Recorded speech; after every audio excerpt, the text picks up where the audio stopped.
Oh, you caught me. Now, I had a plan.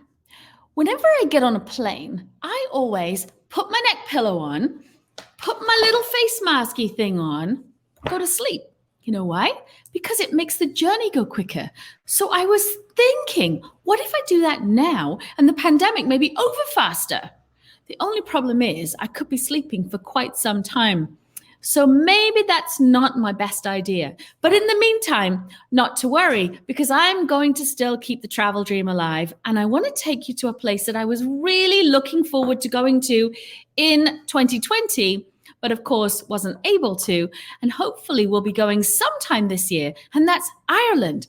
Well, the Emerald Isle has so much to offer us, not just oysters, but we're going to meet the world oyster shucking champion of the world. And you know what? His grandfather and his father were also champions before him. So without further ado, let's head over to Ireland.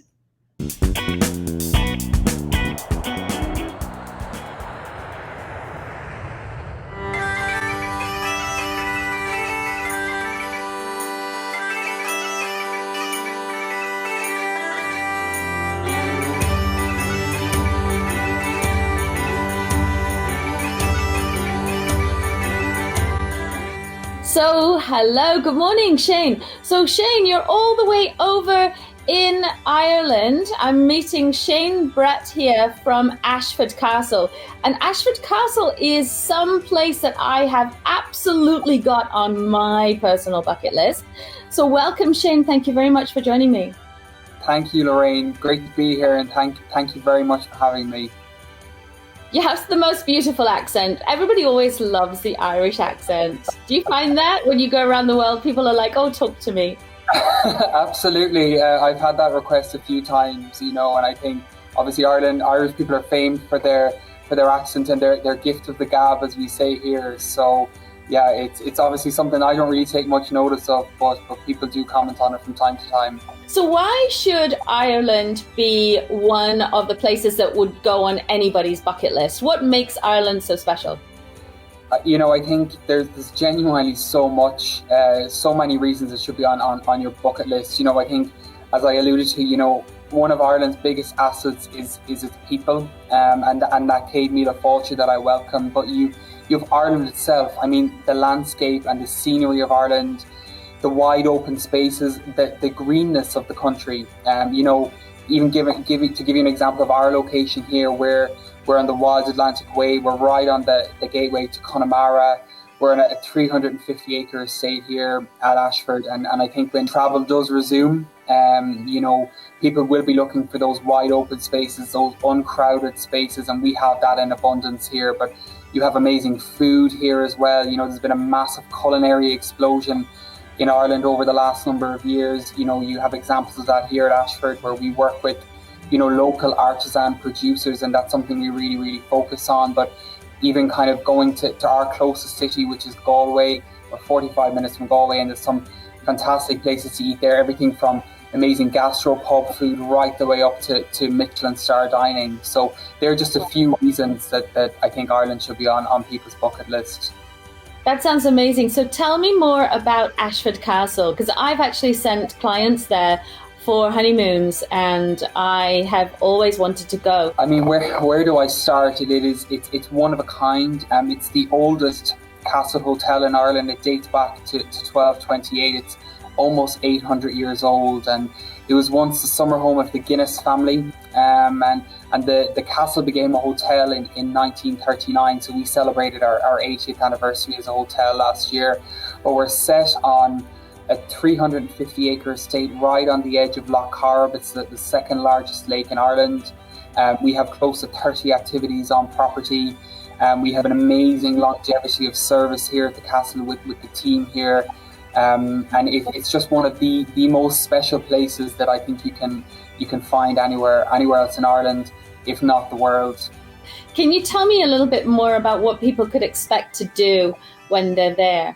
Absolutely. I mean, as I said, we have close to 30 activities on property. We have Ireland's very first school of falconry here on the estate. It's their 21 years in operation this year. We've just opened our brand new falconry school last September. You can fish with Frank. He's our estate gilly here. He's third generation on property. You can do off-road driving. You can do tree climbing, zip line, you name it. There's something for everyone. One of them is a meet the maker experience. And you'll find yourself doing different things. Like you could find yourself in a blacksmith's forge, getting involved and getting stuck in with them. And the idea behind these is that, you know, you go home with these memories that will last you a lifetime. So just hold that for me, because I'm on my way there. As soon as I can get there, I want to do that, because I'm all about immersive travel. You know, every time I go somewhere, it's all about, you know, what's off the beaten path, not exactly what you can get in the guidebooks. I bet the bedposts can tell a few stories, eh? I won't go into that with you, but yeah, I'd say they could tell a few stories, all right.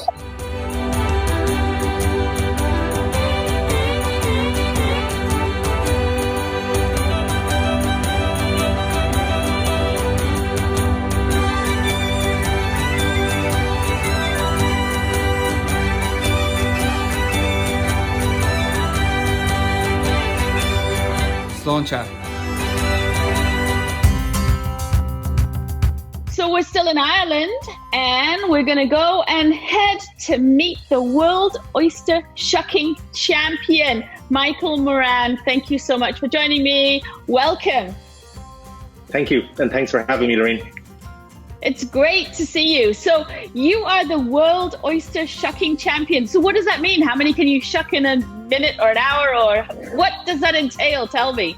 Yeah, well, it's been a few years, and I mean since the world titles, but you know, it's about speed and it's about presentation. So it's so important. You know, you're dealing with one of the best oysters in the world, and it's so important that this is presented. You know, it takes 5 years to grow, and that this is presented very, very well. How quickly can you shuck an oyster then? So in competition, you know, you can try and go very, very fast. You know, you're looking at, for 30 oysters, you're looking at, you know, just over 2 minutes. But the big problem is if you focus too much on speed, the presentation might start to, it's kind of a bit like the golf, you know, you drive for show and you put for dough. So tell me a little bit more about your restaurant and Moran's Oyster Cottage. Yeah, perfect. So it's a family business, 7 generations.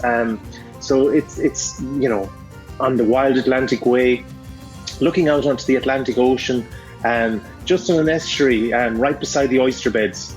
It was a home up to the 1960s, so it was a bar and a house all in one. You know, you walk in the door, and what we hope to give everybody is that homely welcome. You know, or as my grandfather used to say, he used to say to people, "You're heartily welcome." And I think that typifies, you know, the kind of culture, the kind of place we want to be, and our values as a restaurant.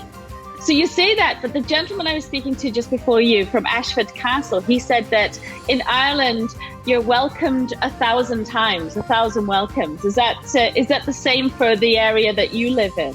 Yeah, the 100,000 welcomes. The Céad Míle Fáilte is so important for Ireland. It's part of who we are. It's part of, you know. People ask me why visit Ireland, or if they leave Ireland, they're like, what was the best part? And everybody says the people, you know, and that's so important. And that kind of authenticity, that being honest and being upfront and being yourself. Yes, I think it is about the people. I travel all around the world, obviously not this year, but last year I did 240,000 kilometers, and wow. it's mostly about the people. It really is, and that's very true that you say that. And it's just the people you meet, the culture, the experiences you have. Can you show us how to open one of your oysters? Yeah, more than happy. So the oyster itself, we see the hinge right here. Okay, yeah. And we have and we have the mouth of the oyster. So it's a very, very you know, I suppose a unique way we open these. We open them in our hands, and you know, wearing a glove. And you can see the knife has got 2 blades in it. Yeah. In competition, we'll try anything to try and to be faster than the person next to us. So we're pushing with our fingers. So we're actually going straight into the hinge, And, you know, a little bit of force with the fingers, and what you'll get is the knife just resting like that. And then what you'll see is the knife pulling right through and getting the adductor muscle right on top. Oh, the shell going everywhere. And that's a good sign. So that's really cool. What you'll see, you put loads of seawater on the ground here, but it's and it's just so magic. I cannot wait to eat this oyster in front of me right now. But we're not finished yet. You know, the other side of the knife, you know, it severs the adductor muscle on the other side, so it kind of it speeds things up a bit. So now it's loose. And again, when I taste this, you know, at different times of the year, this flavor will change. You know, glycol, you know, during the cold waters will sweeten the oyster, and that mixed with the brininess is magic. You know, people love that balance. Oh, you're making everybody jealous now. We all want to come there and eat the oysters. With you. Yeah, we're all jealous watching you eat that oyster.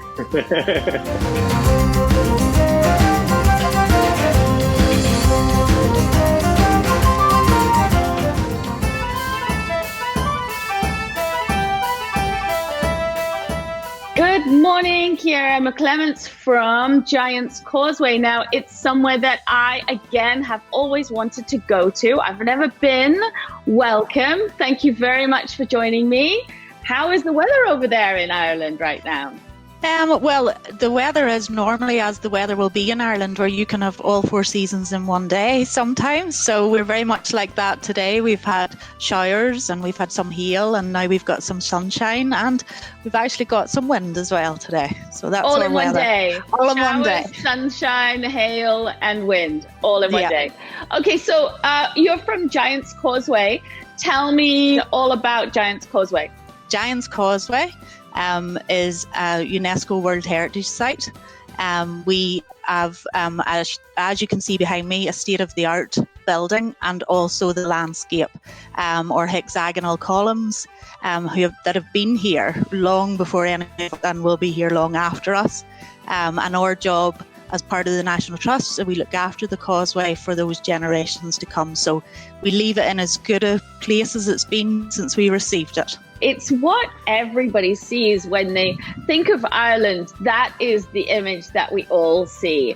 And of course, being open spaces like that, it's absolutely perfect for post-pandemic travel.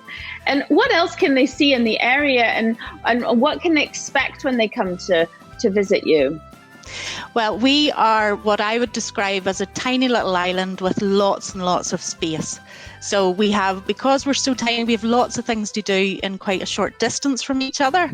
So we are based on the very north coast of Ireland, and we have the Giant's Causeway, as you rightly say, known throughout the world. We have Carrick-a-Reid Rope Bridge. We have the world-renowned Bushmills Distillery just a few miles down the road. And just as you said, Lorraine, all of the landscape. You mentioned something that definitely piqued my interest, a distillery. Although it's a bit more early in the morning for me here, but it's got to be 5 o'clock somewhere. So tell me more about Bushmills Distillery. So Bushmills Distillery is only a few miles from here. So we would have people who come to visit and they want to do everything that's around the area. And we had some visitors saying, wouldn't it be great if we could combine the two? So what we decided is we'd take a lot of geology and we'd add it to the whiskey, and we came up with whiskey on the rocks. So we do a tailored experience. You arrive and it takes place at the Giant's Causeway. You'll meet with one of our National Trust guides and also one of Bushmills Distillery guides. And the two together will take you through a great adventure all about the Giant's Causeway and how it interlinks with Bushmills and the distillery. It's an amazing little experience. Once we get down, so you still visit the Giant's Causeway as you would want to do. And we'll take you off to a little secluded part of the causeway, and then we'll tell you all about the whiskey. And we've picked a particular whiskey for that experience, and we'll tell you all about that. You'll get to taste. We'll tell you stories from before, people who have walked those stones before you, people who'll certainly come after. That sounds amazing. So it's basically another way to experience whiskey on the rocks, but literally on the rocks. On the rocks. Absolutely, yeah. And you know, being able to do something like that in the open air and with all the space around you, and experience and experiential travel is going to be very big, I think, now in this post-pandemic world. Do you? Absolutely, and we've seen that firsthand here at the Giant's Causeway. We would have between 3,000 and 5,000 people here every day, and obviously this year it's completely different. But we think that's exciting in its own way too, because it's probably very quiet. It's probably a lovely time to come, because you're seeing the Giant's Causeway in a way that we've not really seen it before. Okay, we're going to go over to John Higgins now, also at Giant's Causeway. But John, apparently you are the expert to talk to about the story behind the legend of Finn McCool. When you come here, Lorraine, you will actually talk to any of the locals to find out how it was actually made. And they will all tell you the same story, that it was actually built by a resident giant that lives here called Finn McCool. Finn McCool had a foe over in Scotland called Ben and Donner. Two of them didn't like each other. So Finn says to his wife, Inna, I'm going to build some sort of bridge or some sort of causeway over to Scotland. And that's what he does. He starts getting large columns of basalt, and he started throwing them and lobbing them into the sea and started to plot his way over to Scotland. But Ben and Donner was a lot bigger and a lot wider than he ever anticipated. He started to run home as fast as his legs would take him. He ran right up to his house. Of course, his wife knew exactly what to do. She dressed him up like a big baby. When Ben and Donner came in and took one look at this big baby lying in the cot, he said, if that baby is that size, what on earth size is his father, Finn McCool, going to be? And he ran right out of the house, all the way back over to Scotland, beating the causeway up as he went along. Yeah, that sounds cool. I can't wait to meet you guys and hear all your stories, because I'm sure that's not the only one, eh? You're certainly right, Liam. We would love to have you, and whenever you eventually come, we will take you down and we will tell you the myths and the legends, and of course the science behind it. Well, I can't wait. Thank you so much to you and to Chiara for talking to me this morning. I am definitely looking forward to adding this to my post-pandemic bucket list.